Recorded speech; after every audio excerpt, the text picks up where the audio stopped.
Creo que esta es una ocasión muy especial para todos, es una ocasión muy especial para la iglesia, y cuando hablo de la iglesia, pienso en la primera iglesia bautista de Bucaramanga, obviamente, pero también pienso en la iglesia de todo el mundo, porque es increíble cómo toda la iglesia en todo el mundo se ha visto afectada de la misma manera que nos vimos afectados nosotros. Y hasta ahora también ellos están en diferentes lugares, en diferentes países, apenas arrancando, por decirlo, donde les están dando autorización para hacerlo, porque lamentablemente también en medio de toda esta situación, los enemigos de la iglesia aprovecharon para hacer de las suyas contra el pueblo de Dios. Pero Dios ha demostrado estar siempre con su pueblo. Esta es una ocasión muy especial.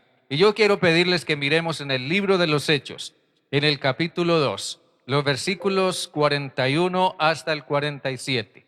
Hechos capítulo 2, versículos 41 hasta el 47. Allí dice así: así que los que recibieron su palabra fueron bautizados, y se añadieron aquel día como 3,000 personas, y perseveraban en la doctrina de los apóstoles, en la comunión unos con otros, en el partimiento del pan y en las oraciones. Sobrevino temor a toda persona, y muchas maravillas y señales eran hechas por los apóstoles. Todos los que habían creído estaban juntos y tenían en común todas las cosas. Vendían sus propiedades y sus bienes y los repartían a todos según la necesidad de cada uno. Perseveraban unánimes cada día en el templo, y partiendo el pan en las casas comían juntos con alegría y sencillez de corazón, alabando a Dios y teniendo favor con todo el pueblo. Y el Señor añadía cada día a la iglesia los que habían de ser salvos. Amén. Dios bueno, ministra tu palabra en nuestros corazones en esta mañana. Háblanos por tu Santo Espíritu. Y de nuevo, Dios, qué alegría tan grande podernos congregar otra vez. Señor Dios, gracias por lo que tú haces, porque todo esto es resultado de tu obra, de tu mano que ha estado, Señor, con tu iglesia, de tu fidelidad, de tu poder, porque, Señor, tú eres el que abres y ninguno cierra, y el que cierras y ninguno abre. Y ahora tú has abierto, Dios, las puertas de nuevo de los templos para que tu iglesia, tu pueblo, se congregue de nuevo para seguir adelante con su ministerio y con su relación contigo. Háblanos en esta mañana por tu palabra. Te lo rogamos en el nombre de Jesús. Amén y amén. El tiempo de Pentecostés, que es el marco en el cual está esta narración de Lucas, fue un tiempo muy especial. Pentecostés se refiere a una fiesta que celebraban los judíos en una cierta época del año. Y en esa ocasión, o quizás al final de esa fiesta, los primeros creyentes cristianos, seguidores de Jesús, y que habían sido testigos de la resurrección de Jesús, y sabían que Cristo Jesús estaba vivo, ellos fueron llenados con la presencia del Espíritu Santo, a quien, conforme a la promesa de Jesús, el Padre envió como una confirmación de que ahora Dios tenía un pueblo nuevo, un pueblo nuevo. Y ese tiempo de Pentecostés fue muy especial, porque fue un tiempo de transición. Fue un tiempo de transición en el que un gran grupo de personas, cada día más creciente, salieron de un contexto para entrar en un ámbito distinto, en un ámbito diferente. Salieron de una religión que los había mantenido ignorados, sumidos en la más profunda necesidad espiritual y moral, y que no hacía nada por ellos, y los mantenía esclavizados a cumplir con una serie de reglamentos y de códigos morales y espirituales, y no les permitía avanzar en la vida espiritual y moralmente. Así que ellos salieron de ese ámbito, de ese contexto, y entraron en un ámbito diferente. Ahora ellos entran en un ámbito en el que en verdad son libres y son renovados y son hechos nuevas criaturas y son hechos nuevas personas. Hombres y mujeres son completamente transformados. Entonces, eso trae como fruto, como resultado, un profundo y ferviente espíritu de gratitud a Dios. Pero es un tiempo de transición y la iglesia suele vivir a través de la historia o ha experimentado a través de la historia también momentos, tiempos de transición. Y yo pienso que esto que nosotros hemos vivido durante estos últimos 6 meses es en alguna manera también algo a través de lo cual Dios ha querido enseñarnos algo, sacarnos de algún tipo de contexto en el que estábamos o al que estábamos acostumbrados para llevarnos en una transición a un ámbito diferente. Pero vamos a mirar esto un poco más en detalle esta mañana, en el tiempo que tenemos para exponer esta mañana la palabra. Yo me he preguntado durante estos 6 meses, en verdad, bueno, en medio de estas circunstancias que yo nunca imaginé vivir en mi vida, y yo pienso que ninguno de ustedes tampoco, no sé en qué manera esto a usted le haya afectado o qué reflexión esto le haya traído o en qué lo haya movido esto a usted a pensar y a preguntarse y a cuestionarse muchas cosas. Pero yo me preguntaba, entre muchas otras cosas, en medio de toda una situación como estas, ¿qué significa realmente ser cristiano? ¿Cómo actúo como cristiano en medio de una situación como estas? Observen ustedes que Lucas nos trae aquí un retrato de lo que fue, por llamarlo, la primera congregación de seguidores de Jesús en toda la historia de la iglesia. Y en esa narrativa de Lucas, luego de la descripción que él hace de la venida sobrenatural del Espíritu Santo sobre esa congregación de discípulos de Jesús, él nos hace ver lo que yo llamaría son las consecuencias naturales de esa llenura del Espíritu que ellos experimentaron. Si nosotros nos preguntamos, ¿qué es ser cristianos? Ante todo, ser cristianos es realmente tener en nosotros la presencia real de Cristo en nuestra vida, que se refleja a través de la manera como vivimos, como hablamos, como actuamos, se refleja a través de nuestro carácter. Y Jesús nos ha sellado como evidencia de eso con la presencia de su Santo Espíritu. Los versículos 43 al 47 de este pasaje que acabamos de leer nos describen de una manera un tanto concisa la forma como aquellos cristianos vivían, o mejor dicho, lo que eran sus prácticas, sus conductas más evidentes. Y eso obviamente no puede desligarse de la llenura del Espíritu. En el versículo 38, anterior a lo que leímos, donde dice, Pedro les dijo, arrepentíos y bautícese cada uno de vosotros en el nombre de Jesucristo para perdón de los pecados y recibiréis el don del Espíritu Santo. Allí Lucas dice que Pedro instó a la multitud a arrepentirse y a ser bautizada mediante la fe en Jesucristo, y que a raíz de esto ellos recibirían el don del Espíritu Santo. Es obvio que los que se acogieron a esa palabra que Pedro predicó, y como traduce la Nueva Traducción Viviente, los que creyeron a lo que Pedro dijo o a lo que el Espíritu Santo dijo a través de Pedro, ellos fueron llenados del Espíritu Santo cuando Él descendió sobre la iglesia. Y la demostración de ello fue que se acogieron, por una parte, a la enseñanza de los apóstoles, se acogieron a la doctrina, ellos formaron una comunidad, le dieron un destino o un propósito diferente a sus bienes materiales. Ahora ya ellos no vivían para sus bienes, sino que los bienes habrían de servir para el propósito de Dios. Ahora se ayudaban mutuamente, se sostenían espiritual, moral y emocionalmente, y su búsqueda de Dios se hizo más intensa. Ellos dispusieron incluso sus casas para celebrar un culto sencillo y descomplicado. Y como resultado de todo eso, dice Lucas, ellos tenían favor con todo el pueblo y la iglesia crecía. Esto nos muestra que no hay nada, absolutamente nada, que pueda detener el avance y el crecimiento de la iglesia, porque la iglesia fue diseñada para avanzar y para crecer. La iglesia fue diseñada para cumplir con el propósito de Dios. Así que sigamos pensando en nuestra pregunta: ¿qué es ser cristiano? Podríamos incluso preguntarnos: ¿qué es ser cristianos en medio de la pandemia? ¿O qué es ser cristianos en el tiempo posterior a la pandemia? Yo no sé, pero en medio de toda esta circunstancia, ¿qué nos enseña a nosotros este pasaje con respecto a lo que somos llamados a hacer? Ahora que Dios nos abre de nuevo la posibilidad de continuar con nuestros cultos y nuestros ministerios en cuanto a ser cristianos. Observen ustedes que lo natural en la iglesia, a la luz de este pasaje, es su sentido de comunidad.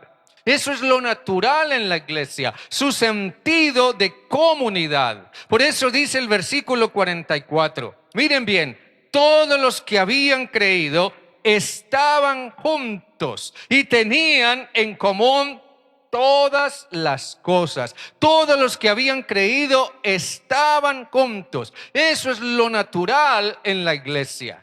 Yo, como estudioso de la Biblia, como profundamente observador y analizar muchas cosas, al menos desde mi perspectiva, siento que hemos vivido o hemos estado viviendo una situación antinatural, para la iglesia. Por más que nos dijeron que bueno, Dios nos confinó en las casas. Sí, Dios nos confinó en las casas. Dios nos llevó a hacer un tiempo de reflexión diferente en las casas. Sí, desde luego que sí. Pero sea como fuere, en medio de todo ese propósito de Dios, Él permitió que viviéramos una situación antinatural, quizás para que pudiéramos reflexionar acerca de lo que es ser cristianos en comunidad. Lo natural en la iglesia es la comunidad, es el sentido de comunidad, y fue ese el propósito de Jesús. Jesús, en su oración sacerdotal, en el capítulo 17 de Juan, Él decía y le pedía al Padre y decía: Padre, que ellos sean uno en nosotros, para que el mundo crea que tú me enviaste. Y de acuerdo a eso, nada ni nadie podría ni podrá quitarles nunca ese sentido de comunidad. Es mediante ese espíritu de comunidad que la iglesia habría de cumplir su misión de anunciar a Jesús. Por tanto, hoy, este día, a pesar de todas estas circunstancias, la iglesia continúa siendo una comunidad encaminada a ser un canal del propósito del Espíritu Santo. Por eso dice Pedro: y recibiréis el don del Espíritu Santo, para que mediante ese don, la presencia del Espíritu Santo en ustedes, puedan cumplir con el propósito de Dios. Eso fue lo que Pedro dijo que sucedería si hubiera un verdadero arrepentimiento y decisión por Cristo. Así que podemos dar por sentado que, de acuerdo a este pasaje, 3,000 personas que aceptaron el mensaje de Pedro fueron llenos del Espíritu Santo. Y eso significa que el Espíritu de Dios vino a morar en sus corazones. El apóstol Pablo enseña también que por nuestra fe en Cristo, nosotros hemos venido a ser templo del Dios viviente. ¿Amén o no, hermanos? ¿Sí o no? Hemos venido a ser templo del Dios viviente. Entonces, ese es un hecho para el que pone su fe en Cristo Jesús. Así que la primera cosa que la Biblia quiere que nosotros como creyentes comprendamos es que desde el momento en que invitamos a Jesús a nuestro corazón, Él entró y también fuimos sellados, recibimos la presencia del don del Espíritu. Nuestra condición de cristianos como tal está supeditada al hecho de que el Espíritu de Dios mora en nosotros, puesto que eso es lo que nos confirma que somos hijos de Dios. Estas personas de las que nos habla Lucas aquí en Hechos, estas personas, hombres y mujeres, y quizás jóvenes y también niños, esas personas avanzaron en su vida. Ellos experimentaron un proceso de avance y avanzaron en una forma tal que fueron cediendo paulatinamente más de su vida al Espíritu Santo. Observen ustedes, si usted mira atentamente, usted encontrará que esas personas paulatinamente en su proceso de avance, cada vez que avanzaban, cedían más de su vida al Espíritu Santo. Primero se bautizaron, luego se vincularon con la iglesia, luego comenzaron a recibir enseñanza doctrinal, luego asumieron un espíritu de familia espiritual, celebraban el culto y oraban juntos, y mediante ese proceso sus vidas fueron más y más llenas del Espíritu Santo. Y en la medida en que sus vidas eran llenas del Espíritu Santo y de la enseñanza y de la palabra de Dios, sus vidas iban siendo transformadas paulatinamente, porque iba siendo cambiada su manera de pensar. Y Dios los fue preparando para servir a sus propósitos. Hermanos y hermanas, la iglesia es la comunidad del Espíritu. La iglesia es la comunidad del Espíritu en la que se manifiesta el amor del Espíritu, en la que se manifiesta el gozo del Espíritu, en la que se manifiestan los dones del Espíritu Santo de Dios. Porque la iglesia ha sido llamada para ser canal del propósito del Espíritu Santo. Por eso es que es esencial nuestro sentido de comunidad. Pero por otra parte, también ser cristianos en medio de estas circunstancias es, de acuerdo a lo que Lucas nos plantea aquí, es tener un profundo sentido de pertenencia. Cuando yo pienso en lo que es tener sentido de pertenencia, yo pienso en que la mejor forma de definirlo es diciendo que es como una satisfacción, o la satisfacción que una persona siente o experimenta al sentirse parte integrante de un grupo que tiene en alguna manera un significado para mí, un grupo en el que encuentro que soy aceptado, un grupo en el que siento que soy apoyado y respaldado espiritual, moral, emocional y hasta materialmente. Un grupo en el que hay otras personas que se parecen a mí, que tienen las mismas convicciones o las mismas luchas o las mismas crisis. Alguien que me puede ayudar y alguien a quien yo puedo ayudar. Sentido de pertenencia, siento que pertenezco. No a algo impersonal, sino a un grupo, a un organismo vivo, tal y como es la iglesia. Hermanos, si algo ha sido golpeado en nuestro concepto de comunidad, es el sentido de pertenencia. Vuelvo y repito, no sé usted cómo haya vivido estos 6 meses, siguiendo el culto a través de un medio virtual. No sé, yo no menosprecio los medios virtuales de ninguna manera. Nos han ayudado mucho, pero mucho, y nos seguirán ayudando mucho.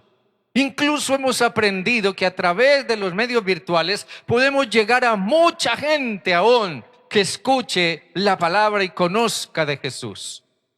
Pero lo que sí tenemos que reconocer es que la iglesia no fue diseñada para un medio virtual. La iglesia Jesús no la diseñó para un culto a través de Zoom o de Facebook o de YouTube o lo que sea. Dios no diseñó la iglesia para un medio virtual. Muchos se han ido acostumbrando a los medios virtuales. Y entonces eso en alguna manera se convierte después de todo en una amenaza que afecta nuestro sentido de pertenencia. Hermanos, hoy debemos darle gracias a Dios porque estamos recuperando nuestro sentido de pertenencia. Amén, hermanos. Estamos recuperando nuestro sentido de comunidad y nuestro sentido de pertenencia. Dice aquí que todos tenían comunión unos con otros. Y dice que estaban juntos y tenían en común todas las cosas. En el uso que el Nuevo Testamento le da a este concepto, nosotros lo conocemos como koinonía. Es una palabra griega que significa o implica muchas cosas.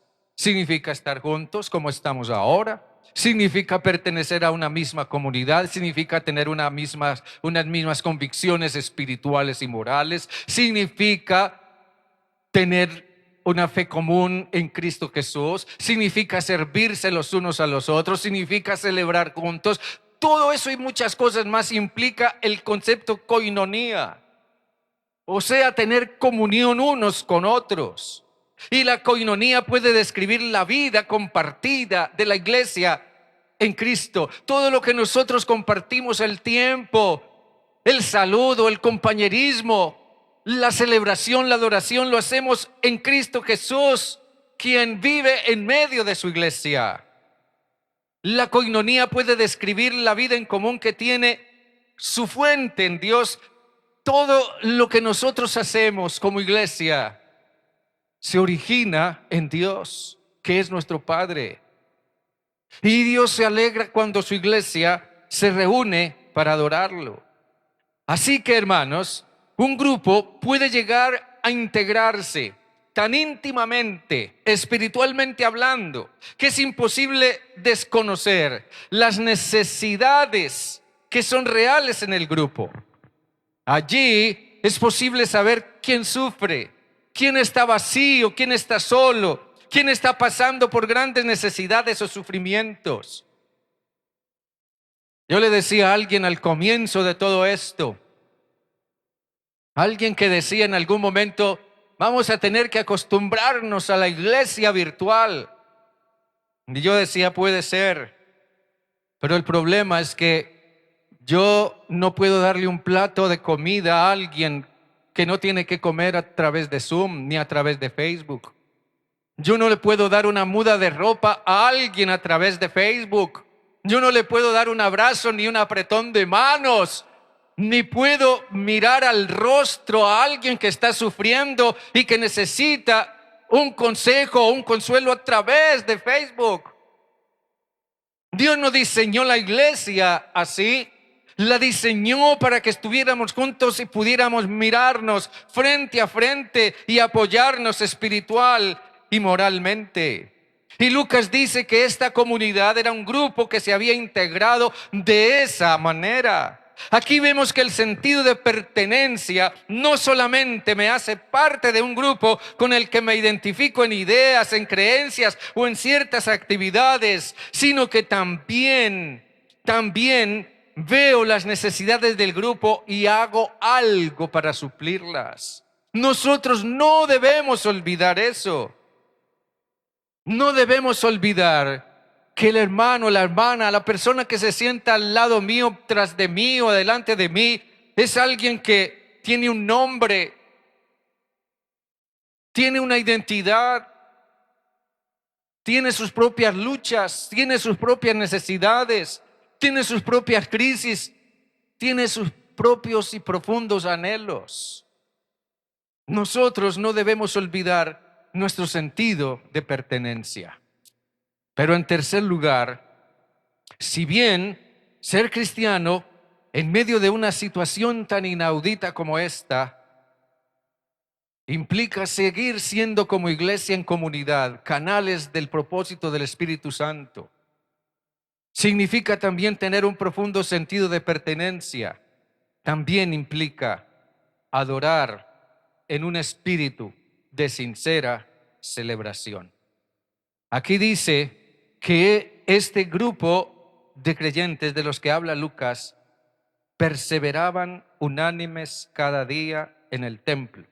Dice en el versículo 46, y partiendo el pan en las casas comían juntos, con alegría y sencillez de corazón. Observen ustedes esto que voy a decirles. Aquí en esto que Lucas dice, hay un fenómeno muy interesante. Dios sacó a este grupo de personas, inicialmente eran 120, dice en el capítulo 1 de Hechos, después de que Pedro predicó, cuando el Espíritu Santo descendió sobre la iglesia, dice que se convirtieron algo así como 3,000 personas, de modo que la iglesia creció de una manera inusitada, en una forma muy grande. 3,000 personas. Tenga presente que eso fue durante la fiesta de Pentecostés, que era una fiesta judía. Y en el capítulo 2 de Hechos dice que había judíos de diferentes partes del mundo que estaban allí celebrando la fiesta. Era un ambiente netamente judío. Así que eso significa que Dios sacó a esta gente, los sacó del judaísmo, que era una religión que Dios había desechado porque había engañado a la gente. Dios sacó a la gente del judaísmo para que ellos experimentaran una nueva libertad y una nueva perspectiva de la vida. Así que estas personas entraron en un proceso de restauración, de sanidad, de aprendizaje, de transformación en sus valores y en sus principios y en muchas cosas en la vida. Por eso dice que eran adoctrinados por los apóstoles. El resultado de haber sido sacados de ese mundo de oscuridad fue un ferviente espíritu de adoración. Ese fue un momento de transición trascendental. Ahora había celebración, había un motivo para celebrar, un motivo más que grande para celebrar, porque como dijera el apóstol Pablo, Dios los había sacado de las tinieblas y los había trasladado a la luz admirable de Cristo. Yo me he preguntado, ¿qué hacían en el templo? Dice aquí Lucas que ellos perseveraban en el templo. ¿Por qué iban al templo? El templo del que habla Lucas al que él se refiere era el templo judío, el templo construido por Herodes, y era el lugar principal de actividad religiosa para los judíos. El hecho de que continuaran asistiendo al templo significa que ellos no rompieron de inmediato con su comunidad religiosa anterior. Pero a medida que el tiempo fue avanzando, entonces los judíos comenzaron a darse cuenta de que estos que ahora eran cristianos, a pesar de que procedían del judaísmo mismo, pero ahora tenían otras creencias, ahora tenían otro discurso, ahora tenían otras perspectivas, ahora hablaban de otras cosas que ellos no aceptaban ni creían. Entonces poco a poco la brecha se fue abriendo. Y los cristianos comenzaron a darse cuenta de que los judíos seguían empecinados en sus tradiciones y en sus creencias, no querían aceptar el mensaje del evangelio de Jesucristo, rechazaban a Jesús. Entonces ellos comenzaron también a alejarse. Lo que sí es cierto también es que esos creyentes cristianos procedentes del judaísmo iban un paso más adelante en su comprensión de las enseñanzas del Antiguo Testamento con respecto a Jesús, puesto que ellos vieron el mensaje de Jesús y vieron la resurrección de Jesús como el cumplimiento de todo lo que el Antiguo Testamento enseñaba. Así que ellos iban un paso, 2 pasos, 5 pasos mucho más adelante.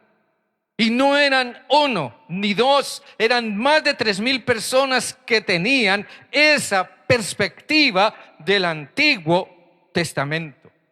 Al conocer a Jesús, ellos encontraron que Dios es un Dios de gracia y de misericordia al que se sentían movidos, impulsados a adorar.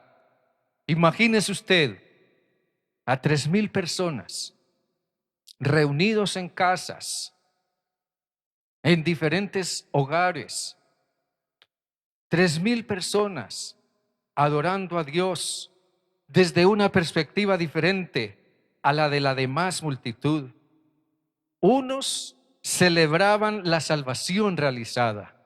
Los cristianos celebraban: somos salvos, ahora somos libres, hemos sido perdonados. Cristo Jesús murió por nosotros, lo pagó todo por nosotros y ahora Él vive. Ellos celebraban al Cristo vivo que había muerto y había resucitado. Pero los demás seguían buscando alcanzar la salvación por sus propios medios religiosos. Pero lo que vemos aquí es que el culto es una celebración. El culto es una fiesta. Ellos habían comprendido que en una comunidad llena del Espíritu, la adoración al Señor tenía que darse en un ambiente de fiesta. Y nosotros hacemos fiesta cuando hay algo que vale la pena celebrar. ¿Sí o no? Cuando hay algo que vale la pena celebrar, hacemos fiesta.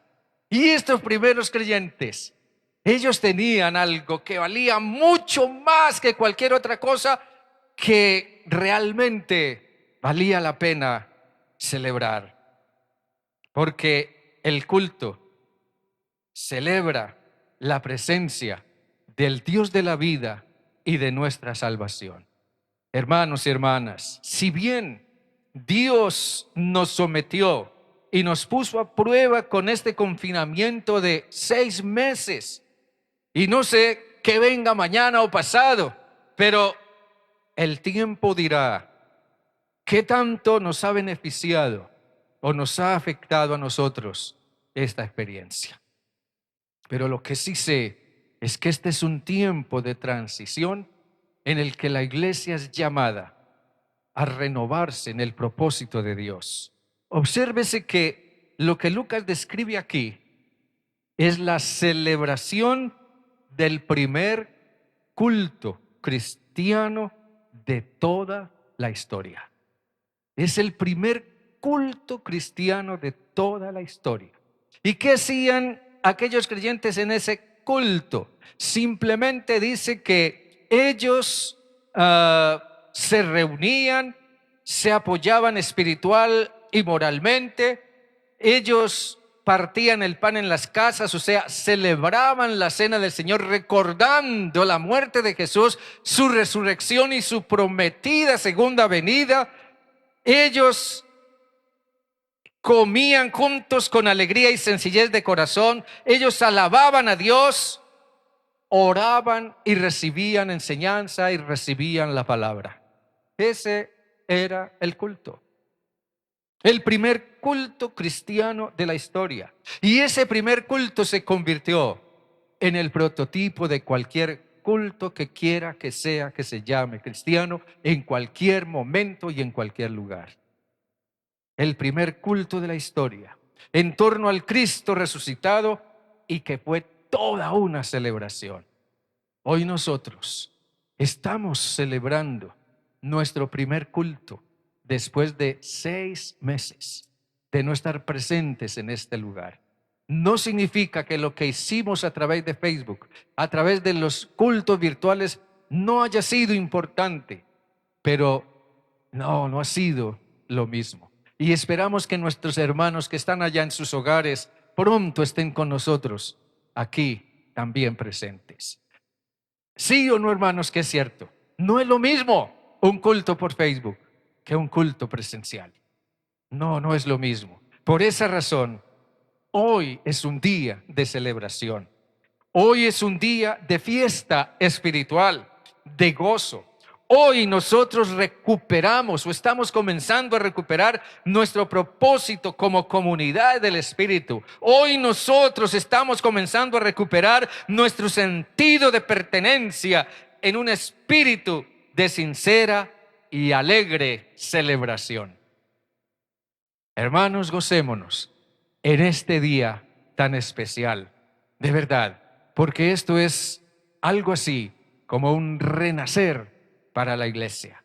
Al menos yo en lo personal me siento muy feliz, de verdad, me siento muy feliz de poder otra vez estar predicándole a alguien aquí presente esta mañana y poder verles otra vez, aunque no los puedo abrazar ni nada, pero me alegra verlos, me alegra poder hablarles y saludarlos y escuchar algo de cómo les ha ido a ustedes. Y pronto será así con los demás hermanos que no están presentes esta mañana.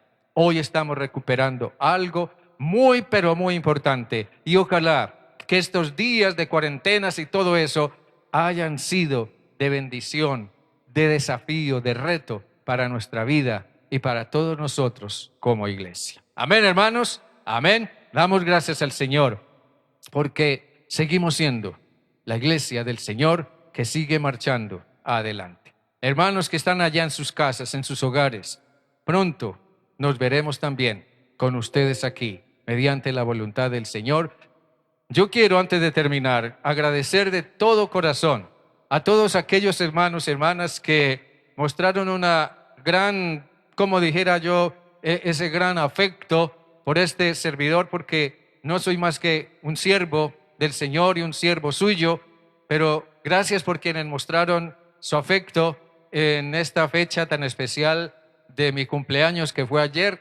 Hermanos, Dios me los bendiga. Gracias por sus detalles, por sus mensajes. Gracias por los que me enviaron serenata con mariachi y bueno, una cantidad de cosas por el WhatsApp, todo eso.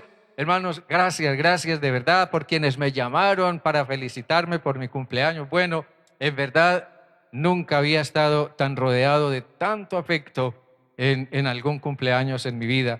Y también muchas gracias a mi familia que ha estado allí conmigo de un modo muy especial. Hermanos, Dios me los bendiga, muchas gracias, qué alegría verlos. Pónganse de pie y díganle al Señor, te amamos, Dios. Y aunque sea así de lejitos, dígale a su hermano que está allá a la distancia, te amo y Dios te ama. Amén. Dios te amo y Dios te ama. Claro, los que son esposos aprovechan el desorden, pero bueno, está bien. Gracias al Señor porque podemos estar acá juntos y pronto continuaremos adelante. Permítanme orar para terminar esta mañana. Dios bueno, a ti te alabamos y te exaltamos y glorificamos tu nombre. Qué alegría, Señor Dios, poder celebrarnos otra vez. Realmente este es un momento muy emocionante, Señor. Es un momento en el que vemos de nuevo lo grande que es tu fidelidad, Señor. Vemos lo fieles que son tus promesas. Hasta hace un tiempo alguien había dicho que las iglesias podrían comenzar a congregarse solo hasta el final del próximo año. Pero también la doctora Lorena Ríos en Bogotá, quien trabaja como representante del pueblo cristiano en el Ministerio del Interior, dijo esto es un milagro. Es un milagro que el gobierno haya vuelto sus ojos hacia la iglesia y haya comenzado el proceso para permitir su reapertura. Por eso te damos gracias, Dios. Estamos aquí, es por tu mano, Señor. Estamos aquí, yo vuelvo y repito, porque tú eres el que abres y ninguno cierra. Y nadie puede cerrar, y nadie puede abrir lo que tú has cerrado, ni nadie puede cerrar lo que tú abres. Señor, gracias. Gracias por permitirnos estar de nuevo aquí como comunidad, con el anhelo, Señor, de continuar adelante con el propósito para el cual tu iglesia fue llamada. Tenemos muchos proyectos que se quedaron allí, Señor, en espera. ministerios que quedaron en espera. La fundación también, Señor, quedó allí en espera. Pero confiamos, Señor, que todo esto paulatinamente va a ir reabriéndose y podremos continuar adelante con las obras nuevas que tenemos en Piedecuesta. Señor Dios, te rogamos que tú sigas encaminando a tu pueblo en que nos alineemos más con tu propósito. Y yo confío, Señor, que para todos nosotros, sin excepción, en alguna manera este tiempo ha sido un tiempo de reflexión, de preguntarnos muchas cosas, de examinarnos a nosotros mismos, de examinar nuestra propia fe y nuestro propio compromiso. Padre, que este tiempo nos haya servido para crecer más y comprometernos contigo.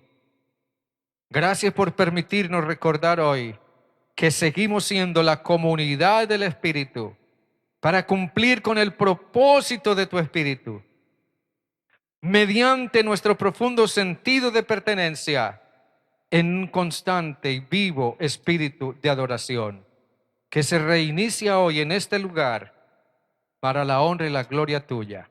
Durante 6 meses hemos adorado, hemos cantado, hemos predicado la palabra, la hemos recibido en nuestras casas, y eso ha sido de mucha bendición. Y seguiremos haciéndolo así, no sé hasta cuándo. Pero gracias a Dios, porque esto es un paso muy importante, podernos congregar de nuevo como iglesia y como comunidad. Bendice a todos mis hermanos y hermanas presentes. Bendice a los niños que están aquí hoy, a los jóvenes. Bendice a todos, Padre. Bendice a cada pareja, cada familia que está aquí presente esta mañana. Que tu gracia, Señor, sea sobre cada uno de ellos. Tu provisión, tu amor, tu misericordia. Que la luz de tu verdad les alumbre cada día de su vida. Y que tú bendigas, Señor, ahora, de ahora en adelante, lo que haya de ser en alguna manera el recobrar lo que pudieran haber perdido durante este tiempo que pasó. Señor Dios, te rogamos que sigas obrando para que esta pandemia se detenga, que todos esos contagios, Señor, vayan desapareciendo y que los que están enfermos sigan recuperándose. Y te rogamos, Señor, que consueles a quienes han perdido seres queridos en medio de toda esta situación. Consuélales con tu gracia y con tu misericordia. Amado Dios, guárdanos y llévanos con bien en este resto del día. Y gracias, Dios, por habernos permitido congregarnos hoy. A ti sea la honra y la gloria en nuestros corazones. En el nombre de Jesús. Amén y amén. Dios les bendiga, hermanos. Un abrazo para todos. Dios me los bendiga.